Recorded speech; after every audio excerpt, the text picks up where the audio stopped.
എന്താ ഉണ്ടാക്കണേ? ഞാനാ ചിപ്പി ഞങ്ങൾ തിരുവനന്തപുരം പോയിട്ട് വന്നപ്പോഴത്തേക്കും ഒരു ഇത്തിരി ചിപ്പി, ചെറിയ ചിപ്പിയാ.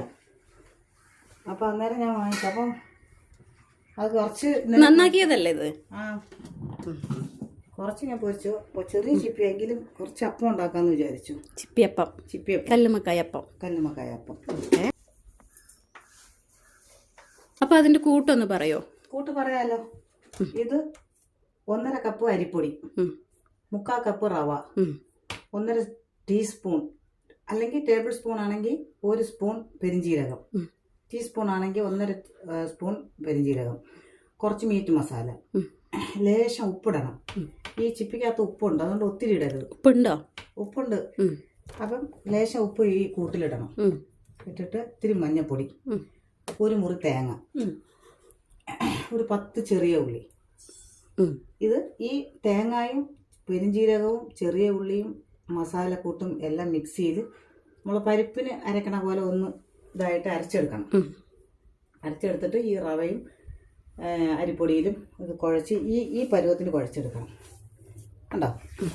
ഈ പരുവത്തിന് കുഴച്ചെടുത്തിട്ട് ഈ ചിപ്പിയൊക്കെ നമ്മൾ കഴുകി ഒത്തിരി ഇങ്ങനെ മലർത്താണ്ട് കഴുകി ഈ മോഡല് അകത്ത് അഴുക്കൊക്കെ ഉണ്ട്, അതെല്ലാം ക്ലീൻ ചെയ്ത് വെച്ചേക്കുന്നത്.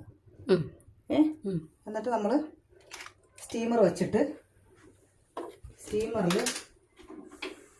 ആദ്യം വെള്ളം വെക്കണം.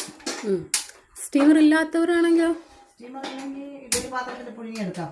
ഇഡ്ഡലി പാത്രത്തിൽ. ഓക്കെ. എന്നിട്ട് ഓരോ ചിപ്പിയായിട്ട് ഇങ്ങനെ എടുക്കുക. എടുത്തിട്ട് കുറച്ച് ഇങ്ങനെ ഇതാക്കിയിട്ട് ഇങ്ങനെ വെച്ച് കൊടുക്കും.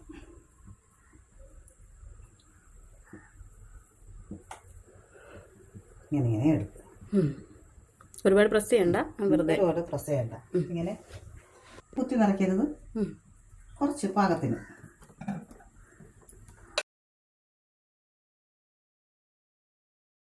നിന്റെ മോനൊക്കെ കുഞ്ഞു ചിപ്പി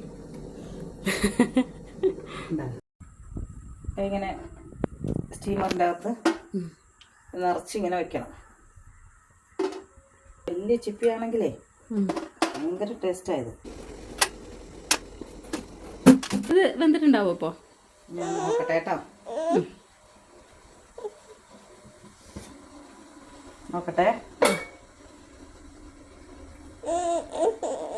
ആയിട്ടുണ്ട്. ഓക്കെ. അപ്പോൾ ഇത് കുറച്ച് ആറുമ്പോഴാണ് എടുക്കാൻ പറ്റുള്ളൂ. വലിയ ചിപ്പിയിൽ ഇതുപോലെ ചിപ്പിയപ്പം ഉണ്ടാക്കി ഞങ്ങൾ കഴിച്ചിട്ടുണ്ട് ചെറുപ്പത്തിലൊക്കെ. പക്ഷേ ഇതിപ്പോൾ ചെറുതാദ്യമായിട്ടാണ് കഴിക്കുന്നത്. എന്നാലും നല്ല അടിപൊളി ടേസ്റ്റ് ഉണ്ട്.